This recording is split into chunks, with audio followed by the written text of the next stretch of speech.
Hello everybody, welcome back to another episode of The Casual Criminalist. I, as always, am your host, Simon, and in this show, in this episode, as always, what happens is Callum has written me a script. It feels like a lengthy one. This is a full-length episode. I know we also do our shorts, but this is The Poisonous Romance of Madeleine Smith.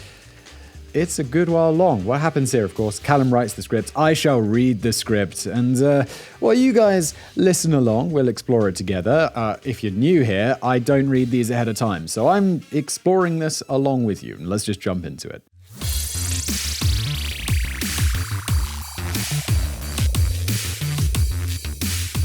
Some things never change. I know it's a worn-out cliche, but it bears repeating, especially after I just spent dozens of hours exploring the archives of infamy for the benefit of discerning true crime connoisseurs like yourselves. What becomes quickly apparent is that there are certain features of crime and punishment that have always existed and probably always will. Different eras, different tech, same human stories. Today's case took place all the way back in the Victorian era, a time when showing a bit of ankle would cause a neighborhood scandal. Despite the gap in time and culture, I think you'll agree that there are plenty of recognizable features in this 160-year-old tale of passion, both romantic and violent. Yeah, I mean, one thing we've talked about a few times in these episodes is, of course, DNA evidence. And when that came along, it was like, oh, people are going to get in trouble. And there was one recent one where they could only tell, it was the Japanese one, it was a short, where they could only tell what type blood someone had from the DNA that they'd, or the body liquid, I think it was saliva, that they'd recovered at the scene. But now, it's like, I mean, I guess the statutes of limitations and stuff, but not for all crimes, not for murder and stuff. I don't know. And it obviously depends on the country. But yeah, those people who committed crimes in the past and there's DNA comes along, it's like, oh, you're going to get in trouble. Anyway, let's move on. Definitely didn't have this in the Victorian times. And they're all dead now. So, they're okay. Middle-class Victorian Brits thought themselves very civilized, above all the vice of foreigners and poor people. So, I guess poor people didn't count as Brits. So you can imagine the shock when one of their own, a wealthy young woman, found herself on the dock for murder. And I have to warn you, it gets so much worse than that. I feel sick just thinking about it, but I have a responsibility to the truth, no matter how terrible it is. Anyone of a sensitive disposition should cover their ears now. Today's episode features a case of premarital sex. Oh my God, how are we ever going to wash the blood and dirt off our hands? What? You're not shocked? Okay, maybe I hyped it up a little bit too much, but give me a break. I've had my head stuck in 19th century news reports all day, and trust me, it was a much bigger deal back then. See for yourself. Let me take you to the streets of Queen Victoria's Britain, all the way back in 1857, where we'll explore the case of Madeleine Hamilton Smith. Just promise not to drink the water while we're there. I don't want you giving me cholera. The cast. The story takes place in Glasgow, a place which at the time was famous for shipbuilding and heavy industry. The shipyards and factories of the city regularly spewed out blankets of smog, which would make modern Beijing's air look positively crisp and clean in comparison. And I have been to Beijing, and but that really is saying something. The air in Beijing is unpleasant. Another effect of the city's strong industrial pedigree was its social dynamics. The wealthy upper classes inhabited fancy townhouses in the west and center of town, in contrast to the poor factory workers and laborers who often endured poverty conditions on the outskirts. The class system, as was usually the case in the UK, was very acutely felt on these streets. But just as James Cameron taught us with Titanic, that sort of thing sets the stage for some compelling romantic drama. And that's exactly how today's case began. Like a James Cameron movie. The lovers in question were Madeleine Smith and Pierre-Emile L'Angelière. I'm going to imagine he's French with a name like that. They first met in 1855 when she was just 20 years old and he was in his early 30s. She was the well-educated daughter of a wealthy architect, heavily drilled in the proper conduct for a young Victorian lady. She had studied in London at Mrs. Alice Gorton's Academy for Young Ladies. That sounds made up, but, Victorian times. As you can guess, they didn't focus too much on the STEM subjects. Women's education in those days focused more on how properly to address suitors and sew a tear in your husband's waistcoat. Ah, the past. Madeleine wasn't exactly the docile housewife type, however. She played the part by going to all sorts of social functions with her family, which were just where rich people went to trade kids for social status. But underneath her polite manners, she had a hidden rebellious streak. Her outlet for this was Pierre. He had been raised on Jersey, an island in the English Channel, which is a dependency of the UK. Pierre's parents were, unsurprisingly, given the name French. How did I ever guess that with a name like Pierre-Émile L'Angelière? Although that kind of sounds like L'Angelière sounds like English somehow. Like, don't they? What's the word for English in French? Anglais? Anglais? I'm not sure. His father was a small-time seed merchant who sold mostly to the francophone locals. In a bid to boost business and draw in English-speaking clientele, Pierre's father encouraged him into an apprenticeship and English studies. By the end, young Pierre was pretty fluent. Along the way, he won the friendship of a wealthy Scotsman who offered him a job on his estate. Golden ticket in hand, Pierre travelled to Edinburgh for some preliminary training in Scottish botany, which is not slang for cannabis farming, I swear. During his training, however, his wealthy benefactor died, so without any money to travel home, he ended up staying on in the plant nursery for another year. It was in 1852 when he moved to Glasgow, taking a job as a warehouse clerk. Things were going relatively well for Pierre by this point in the Scottish phase of his life. Decent enough salary, good social life. But what he didn't have was a wife, a key part of the Victorian dream. And not any old wife would have done for Pierre. He had ambitions to climb the social ladder. Well, this woman was rich. It sounds like he succeeded. Although I'm going to get the feeling maybe he's going to get murdered. Is Pierre the victim today? I get the feeling he might be. Or wait, did he murder her? What was the title? The Poisonous Romance of Madeleine Smith. I get the feeling that Madeleine Smith is our culprit, because she's in the title that Callum chose. It was the spring of 1855 when he first set eyes on young Madeleine. This was before the days of pick-up lines, so he needed to find some way to approach her. Eventually, he discovered that they had a mutual acquaintance, a middle-aged woman named Mary Penny, who lived in Madeleine's neighborhood. Now, the stage was set for the main act in the wild drama of Madeleine's young life, and the final act in Pierre's. Oh, there we go. Pierre is the one who gets killed today. Yes. Their relationship. They began meeting each other in private whenever possible. Madeleine would spend the evening with her family at their home in Blytheswood Square, and then, after they had said goodnight, try to steal as many moments with her boyfriend as possible. Visits to her bedroom window, sneaking to the bottom of the garden. You know, classic Shakespeare stuff. Come on, Callum, it's Shakespeare, there's got to be a balcony. There's those, they're even called, in the UK, I don't know if this is international, we call like one of those balconies where it's just there's a window and then there's a barrier outside that kind of looks like there should be a balcony there, but there's not. We call them Juliet balconies, because obviously, Juliet would stand and wave out of the window to Romeo. But these are, I don't understand them, they're kind of pointless. It's like, it's just a window then, isn't it? During the day, they arranged brief rendezvous at a nearby shop and in quieter parts of the neighborhood. It's understandable why Madeleine enjoyed the idea of a secret romance with an older foreigner, with a French accent, no less. And as for Pierre, well, his new girlfriend was a good-looking 20-year-old with boatloads of cash, need I say more. They're well matched then. Is she going to kill him? But because of the scandalous class divide between the two, their relationship could not be made public. With limited in-person contact, they resorted instead to writing letters to each other pretty much every day. Pierre would slip his through Madeleine's window, and she would post hers to his apartment. Ah, yes, but as I've got another channel, Business Players, where an ongoing in-joke on that channel is don't write down your crimes. And in this case, someone's going to discover those letters.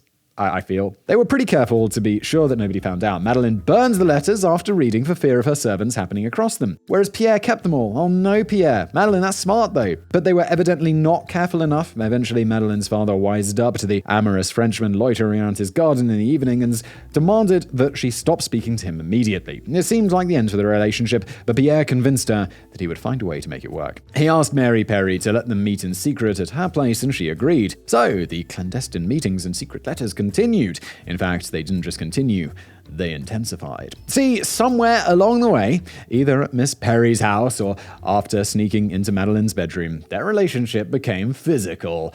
And this is, Victoria, dun dun dun.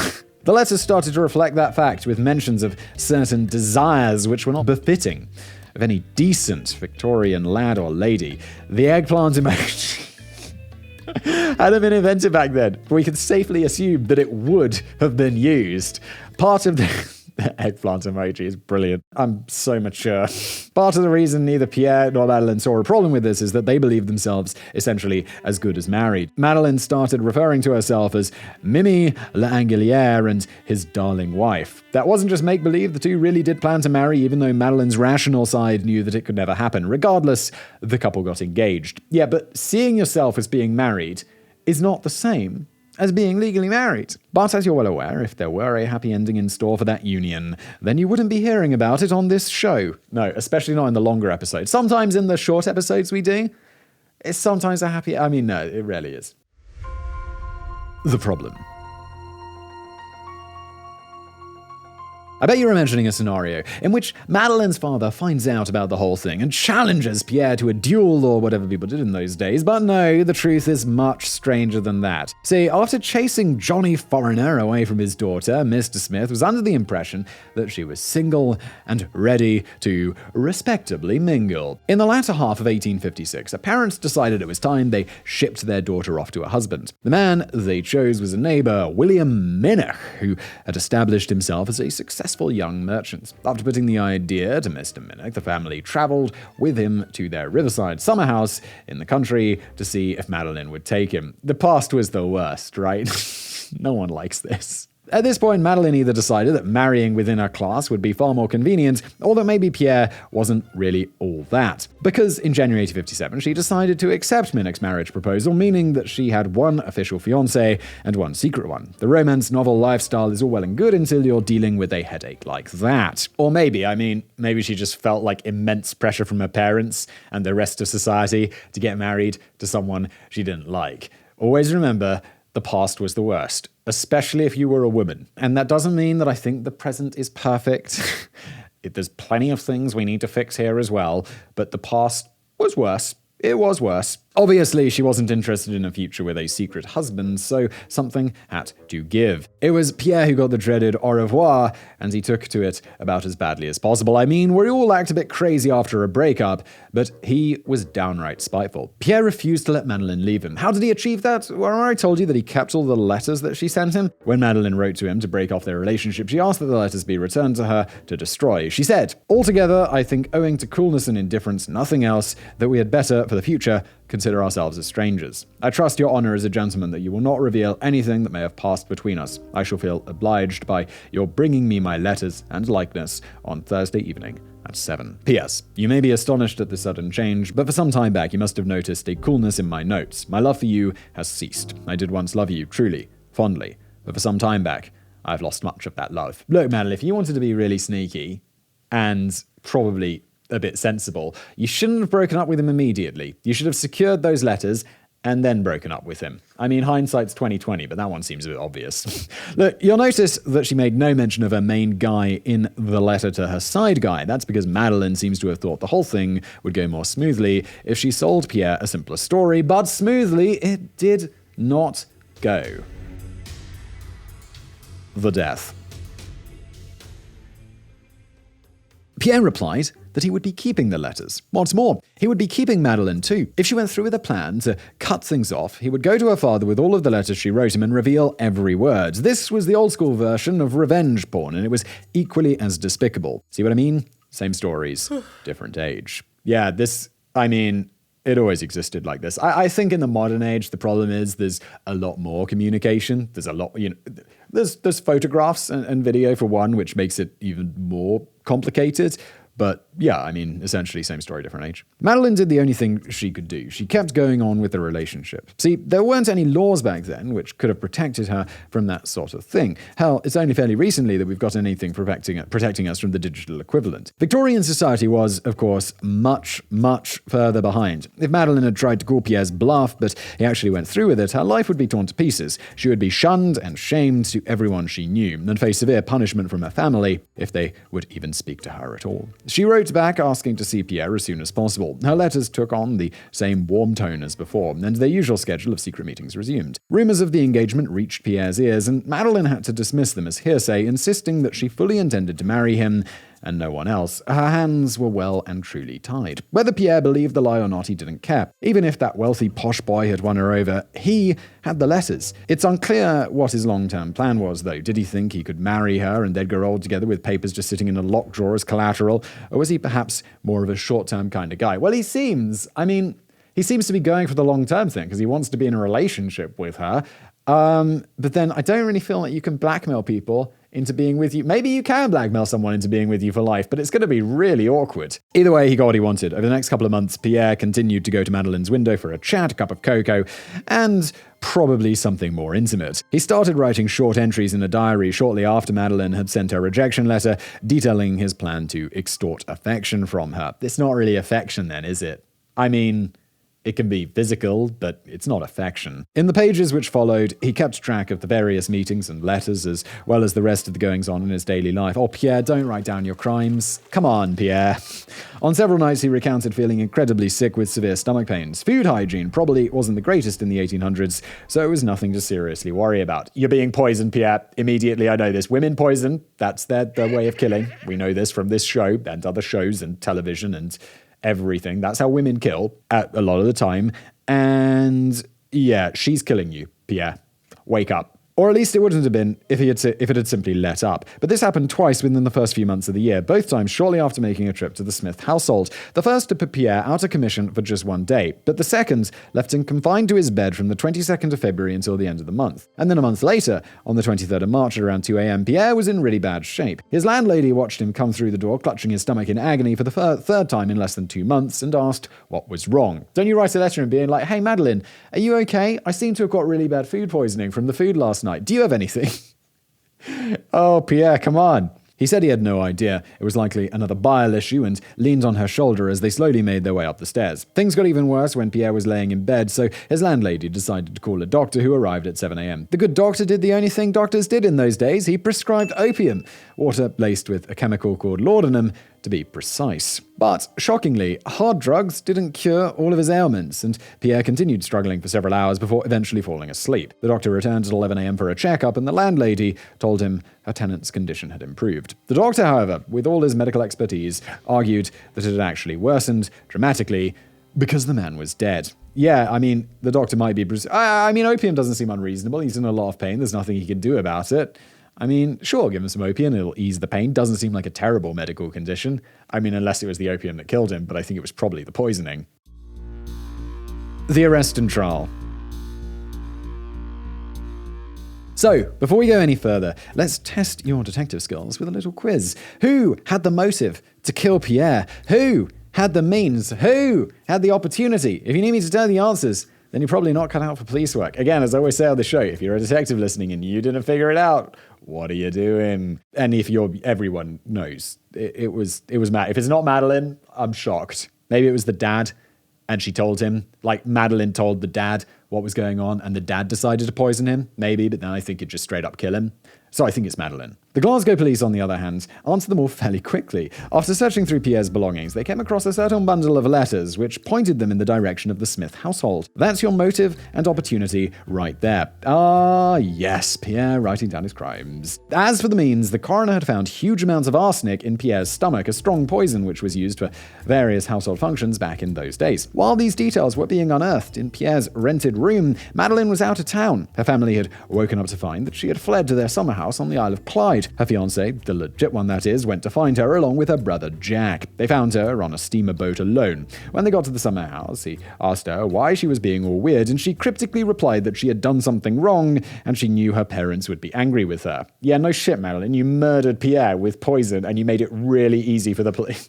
You had a strong motive, and you made it easy for the police to figure it out. Why? Just destroy the letters. You could have destroyed the letters. All the signs seemed to suggest that Madeleine was guilty, and she was arrested just 8 days after Pierre's death. When searching through her belongings, the police found evidence of arsenic purchases within the last few months. Or maybe this is just so obvious, and she's being set up by someone, but who and why?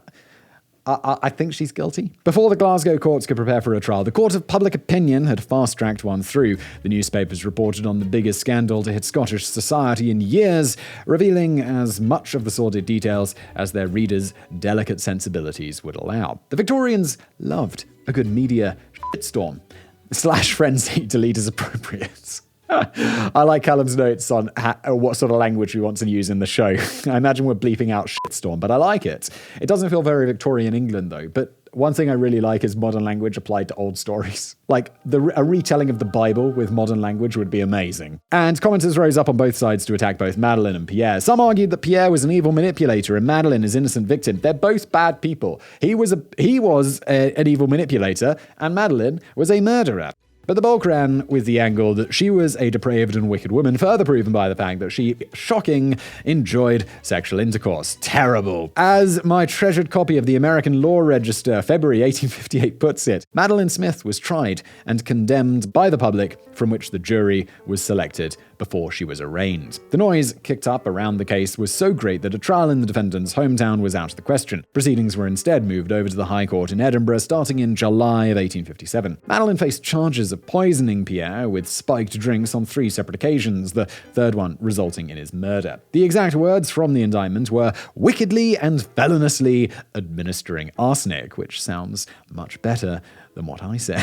That does wickedly and feloniously administering arsenic. I mean, I wonder if there's non-wicked ways to administer arsenic. I don't think arsenic has any medical uses anymore. And I mean, by medical uses anymore, I mean it didn't have medical uses in the past, but I believe it was used for some medical things in the past when they didn't realize it was poisonous. And just like today, when a rich young woman from a prestigious family ends up in court, Madeleine was represented by the very best lawyer that money could buy. This was Mr. John Inglis, who would go on to become the Solicitor General for Scotland. That's an important lawyer. This case, however, would always remain his most famous, and surely one of his most difficult. I mean, the evidence stacked up in favor of the prosecution. The victim was blackmailing the defendant. The defendant purchased arsenic several times in the months the victim suffered poisoning. The defendant fled town following the victim's death. You gotta, legal defenses available, insanity, I guess, or however that works in Scotland, and just saying, he drove me to it, blah, blah, blah, and hoping for a reduced sentence. Maybe you were set up because it's so obvious. What's more, Madeleine had already been so thoroughly disgraced that a character assassination by the prosecution would be just like digging up a grave and shooting at the coffin. As the same law journal from the time put it, she was seen as a foul and determined homicide because having fallen into the corrupting hands of her lover before marriage, her passions had been both excited and gratified imprudently. This old language is so funny. Remember, ladies, if you have sex before marriage, you will become a killer. It's only a matter of time. It's Victorian England, after all. What are you doing? It's terrible. Not really. Don't give in to these impulse lusts, or you might as well start stocking up on weaponry and worshipping the devil right now. That's not to say that a bit of casual sex will make you a particularly good killer, though. It certainly didn't for Madeleine. The prosecution's case featured all sorts of damning evidence, such as record books from the pharmacy where she had bought the arsenic. All retailers were required to keep logbooks of poison purchases for this exact reason. That feels very modern. I felt like in the past this wasn't really kept a very good track of, but I guess it was. Now, what's that one? When you're cooking crystal meth and you have to buy, from Breaking Bad, they buy is it a decongestant pill? And they have to keep track of people who buy lots of it because they're not really congested. They're cooking meth. All these transactions were recorded on February the 21st and the 6th of March under her name. That was an error. It's like, I'm going to poison this person who's blackmailing me. And what I'm going to do is I'm going to buy the poison that I used to kill him, and I'm going to buy it and write my name in the book. Really? What's more, they even brought forth Mary Perry, the one who'd introduced the couple, to testify against Madeleine. She recounted a conversation with Pierre from February the 17th, when he had reportedly said, "I cannot think why I was so unwell after getting that coffee and chocolate from her. If she were to poison me, I would forgive her." Well, you're dead, so, you don't know. That sounds a little on the nose, but damning nonetheless. It also confirmed the prosecution's argument that the cups of cocoa and coffee which Madeleine gave Pierre during their meetings would likely be the vector for this hypothetical poisoning, or as I like to say, alleged poisoning. The landlady revealed how Pierre had suffered 2 other serious bouts of illness, which according to the letters and diary coincided with the late-night visits into Madeleine's house. The diary itself, though, was ruled inadmissible as evidence. Inglis successfully argued that proper cross-examination was impossible given the current state of the diary's owner, meaning it would be given unfair weight. It was a blow to the prosecution, but would it matter in the grand scheme of things? Probably not. Okay, so Pierre, you kind of got away with writing down your crimes. Wow. Perhaps it wouldn't have if everything else had gone their way, but that wasn't the case. Oh, is she going to go free? What was the title of this episode again? The Poisonous Romance. It doesn't give a clue as to whether she got away with it. Anyway, We're going to find out soon enough. But now's the indication that she probably did. See, to prove beyond a reasonable doubt that Pierre had in fact visited Madeleine each time he got ill, they needed the letters to clearly display the dates of their encounters. Since these were the old-timey equivalent of sext, however, the couple weren't exactly sticklers for formality. The letters weren't dated, so the postmarks on the envelopes were the only clues. As we know, Pierre's ones were all burned, and he never actually sent his in the post anyway. That just left Madeleine's, and unfortunately, a few crucial ones had postmarks which were too smudged or crossed out to read. Eventually, it was revealed that a large amount of the letters were actually found without an envelope at all, and had all just been stuffed into an empty one by the police. All the letters offered was some shock value to turn the jury against the loose women they were supposed to pass judgments on. When summarizing the prosecution's case, the presiding judge is reported as saying that they were written without any sense of decency and in most licentious terms. Slut-shaming was a little more eloquent back in those days, but still clearly recognizable. We keep hearing that these letters were packed with details that should appall anyone in their right mind. So, what was actually in them? Anyone in their right mind, but this was Victorian England, so they were all a bit weird. So what was actually in them? Cheeky flirting? Sexual requests, play-by-play recaps of their most impressive sessions, complete with Kama Sutra diagrams and ratings for each. No, I'm going to guess that it's all going to be really, really tame. Well, let's take a look at some examples written by Madeleine. How do you keep warm in bed? For I am not a bit warm. I often wish I had you with me. Would you not, sweet love, put your arms around your Millie, fondly embrace her, and make her warm? Ah, sweet one, I know you would. It's very soft, isn't it?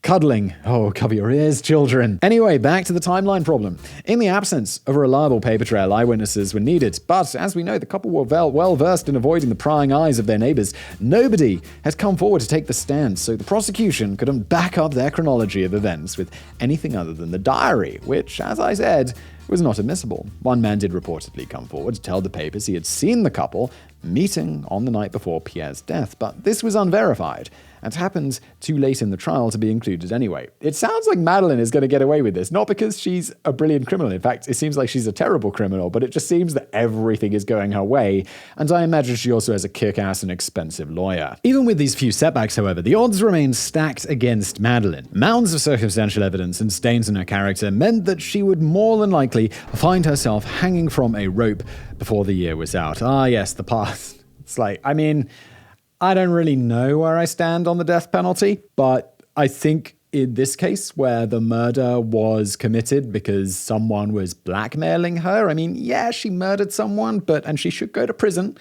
But I think in this case, maybe we shouldn't be hanging people, but this was the past. The past was the worst. The papers wrote that she sat in court with sadness in her expression, but no trace of that anxiety and deep mental suffering to be expected in a woman charged with such a dreadful crime and with her life in such imminent danger. Well, yeah, the press really didn't like her, so they're not going to paint her as some sort of saint. At the end of each day's sessions, she had to endure a carriage ride back to the jailhouse past gawking crowds who turned out to see the murderous gentlewoman from the papers. And in the mornings, she took the same journey in reverse, arriving at court with a fresh lineup for humiliation. This included testimony from her ex-fiancé, William Minnoch. I say ex because understandably he decided to break off the engagement once he found out that 50% of Madeleine's fiancés had died suspicious deaths. Yeah, no, you can't blame him. Even her own family took the stand to pick her life apart. They were backing her up, but still, the embarrassment must have been off the charts. Well, good at least for her family for sticking by her. Her teenage sister Janet told the jury how she hadn't noticed Madeleine getting up on the night of the alleged third poisoning. The two shared a bed, and Pierre would only usually risk coming into the bedroom window if Madeleine's father were away on business, meaning Janet would be sleeping with their mother. On the night of the death, however, that wasn't the case. The defense had plenty of witnesses like this lined up to try and turn the tide in Madeleine's favor. Some of them testified that Pierre attempted suicide several times before. Others backed up one of the stranger parts of Madeleine's alibi, that she had bought the arsenic to rub on her face for cosmetic purposes. I knew there was some use for arsenic in the past, and I now vaguely remember it was cosmetic. Maybe it was to make the face look more pale than it was. I don't know if I'm right. That's right, Inglis had licensed physicians take the stand to testify that rubbing arsenic on your face to look pretty was a legit thing. It was a very different time. Agreed, but I think him taking to the stand to do that didn't mean that he was wrong. Obviously, in today's science, he was wrong, but in the time it wasn't like, it wouldn't be like today saying, yeah, she was rubbing cyanide on her face for health.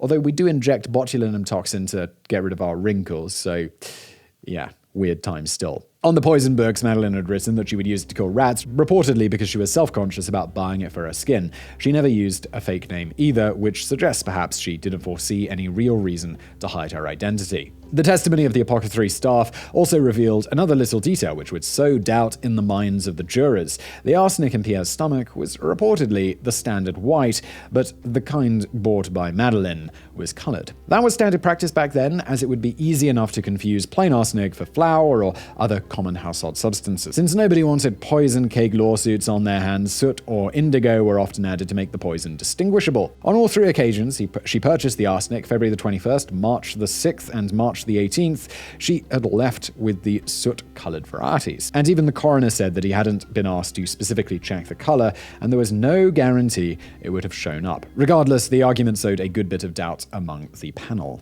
These details, along with the prosecution being unable to lay out a concrete timeline, would prove to be the deciding factors in the whole affair. 8 days into the trial, the jury retired for just 30 minutes before returning to deliver their verdict. Pretty much everyone in the gallery expected Madeleine to hang, so when a verdict of not proven was announced, the whole place erupted. The American Law Register reported that the jury, with the knowledge of the verdict, which was expected at their hands, were actually apprehensive when they acquitted the prisoner, that they might, on this account, suffer violence on returning from the court through the virtuous and indignant mob. Yep, this was Victorian Scotland's version of the OJ trial, and the jurors had genuine fear of retribution, given how invested the public had become in the case. I mean, I admire the jurors in a case like that, because yeah, the public have seen you. They know who you are. I mean, maybe they should be secret jurors at that point, because it's really going to bias them. But the fact that they came back anyway, yeah, wow, okay. In the courtroom, the judge even had to order some people grabbed out of the crowd and thrown into the dock for a scolding. Madeleine, meanwhile, was escorted out of the courtroom and transported home to Glasgow. Whether she had just won unlikely justice against a tide of public hate or simply gotten away with murder is up for you to decide.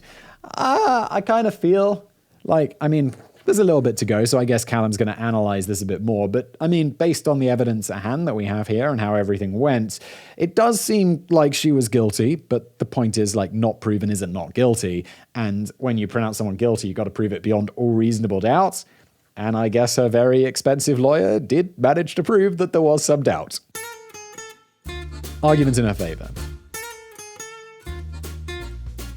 Now, I understand that most of you are probably on the latter side of that fence. I mean, she looks pretty massively guilty on the face of things. But in the interest of fairness, we have to look a little closer at the arguments in her favour. And thankfully, there's plenty for us to chew on. Plenty which suggests that Madeleine might just have been the unlucky victim of Pierre's accidental death, or worse, his spiteful suicide. The first things to consider are simply circumstantial. Why, when all she really needed to do was destroy the letters, would Madeleine poison her lover? That is the question I asked earlier on. And definitely, as her defense lawyer, that is the question I would raise. It's like, she could have just kept the relationship going and destroyed the letters, or she could have worked out a way to destroy the letters without, if you can poison him, you can probably figure out how to destroy the letters. Also, he's totally into you. He's like smitten with you.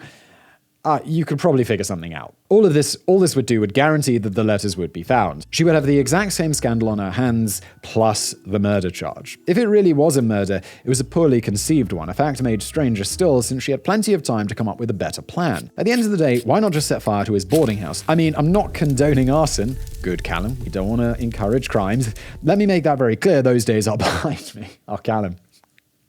The mystery of your past. But I guess I would take it over murder if I had to choose. And the mechanics of the murder itself are quite strange. I'm not sure how many of you like a spoonful of arsenic in your coffee, but I have it on good authority that it is not very pleasant. For Pierre to have ingested the huge amounts found in his body, Madeleine would have had to pack those late-night drinks pretty full of rat poison. Yeah, I mean, it's going to taste of something, right?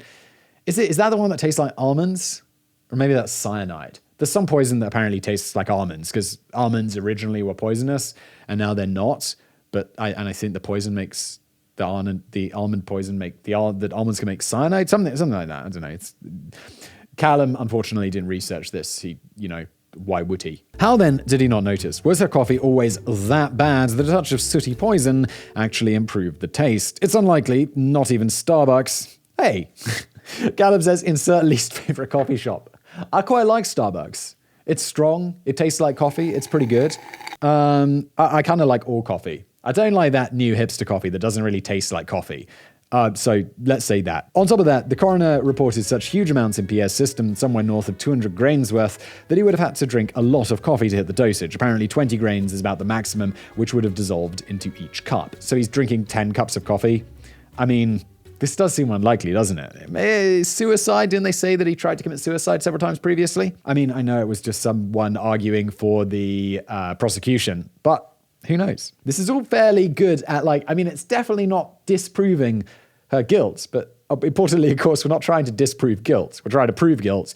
Innocence is assumed, even in Victorian England. Scotland. Sorry. Don't get me wrong, I've smashed 10 cups of coffee in a row when deadlines were looming, but it's pretty strange to imagine Pierre chilling with his girlfriend and knocking back cup after cup of disgusting poison brew. We know he had apparently mentioned the passing possibility of being poisoned to Miss Perry, so he'd be pretty dumb to accept that many drinks, especially from the person you are blackmailing. So it would take so much stupidity to trick someone into swallowing that quantity of arsenic. What other solution could there be? Well, remember how I told you Madeleine was apparently a fan of rubbing arsenic solution onto her skin? Well, she wasn't alone in this. In fact, the Victorians apparently saw arsenic as a magic solution to all of life's problems. It was cheap and abundant, a byproduct of the metallurgy industry which drove the Industrial Revolution. In a bid, I have no idea of the science here. How do you get arsenic left over from metallurgy? Honestly, I'm not even sure what metallurgy is. In a bid to profit off their waste products, the mill owners pushed various nonsense applications which were backed by doctors at the time. The past. Just pay the doctors and they'll say everything's wonderful.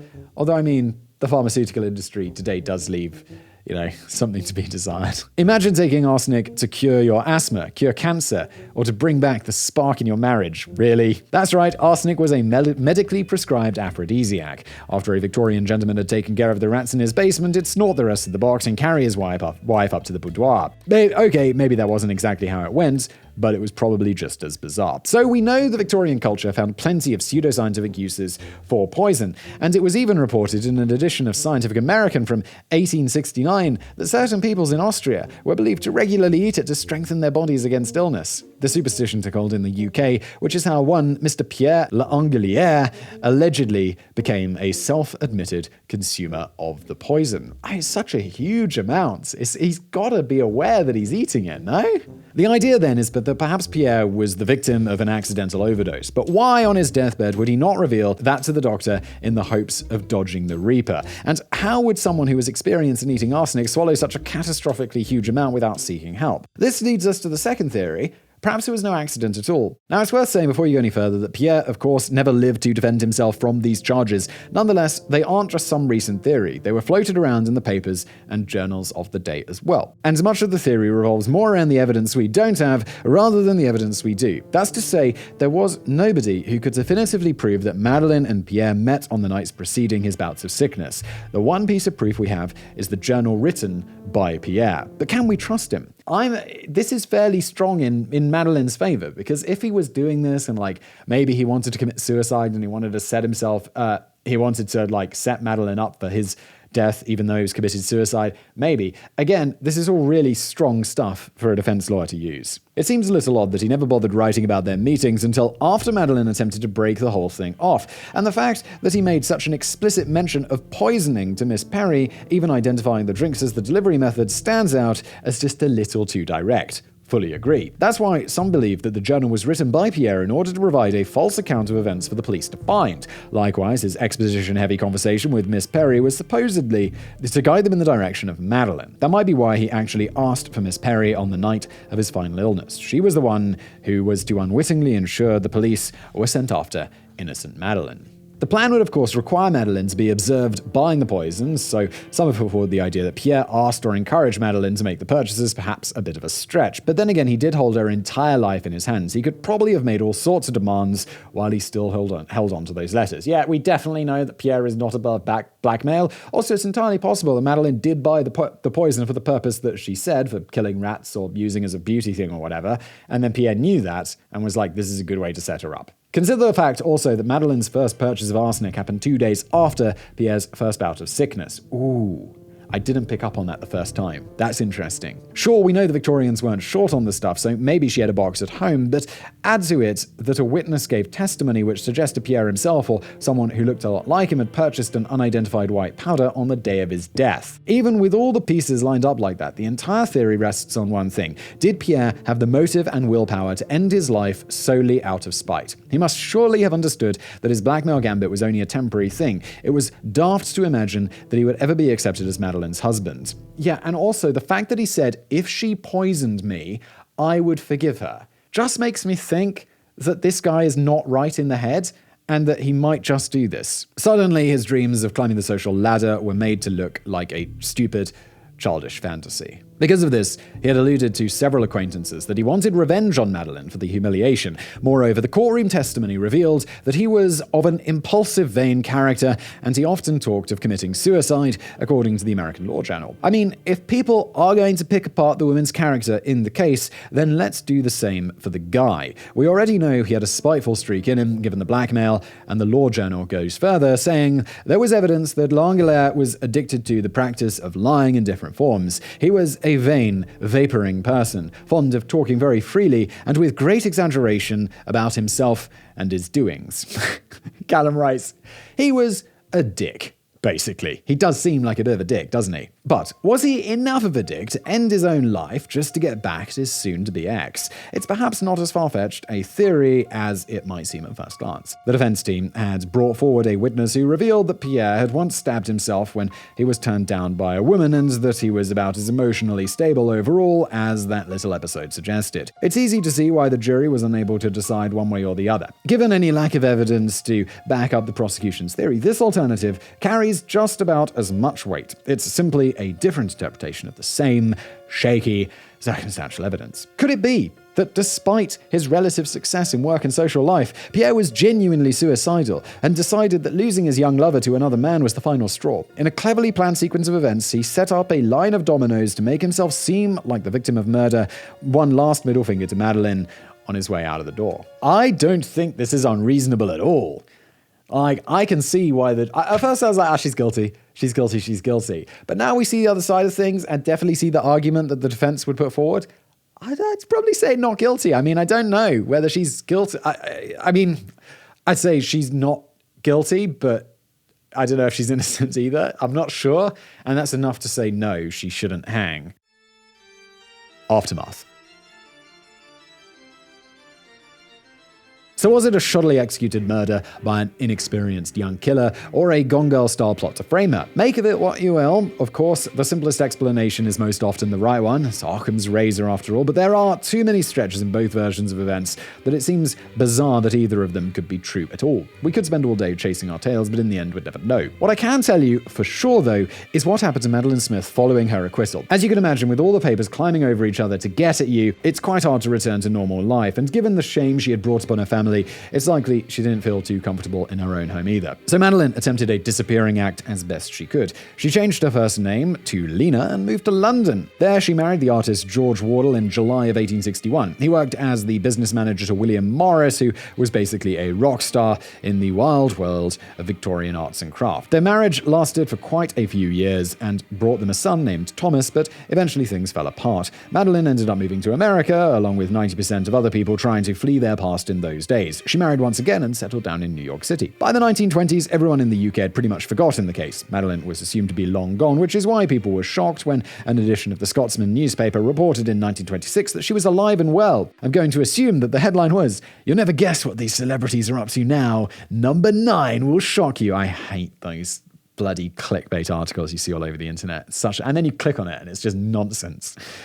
And the picture never has anything to do with the article. I actually made a video all about this just because it was pissing me off. Just 2 years later, Madeleine passed away under the name Lena Wardle Sheehy, aged 93. Her legacy lived on through various plays, books, films, and internet crime shows hosted by handsome English gentlemen for decades to come. Academics continued to be interested in the case as well, largely thanks to the sheer weight of vitriol heaped upon Madeleine at the time. I'm not sure what crime show is hosted by a handsome English gentleman. Callum, I have to dig that one up. Whether she was guilty or not, the fact the papers laid into her doubly hard for the crime of basic human sexuality was massively telling about the culture of oh-so-moral Victorian Britain. Take a look at this quote from the Glasgow Sentinel, who called her one of the most abnormal spirits that now and then rise up in society to startle and appall us. Yeah, I mean that premarital sex.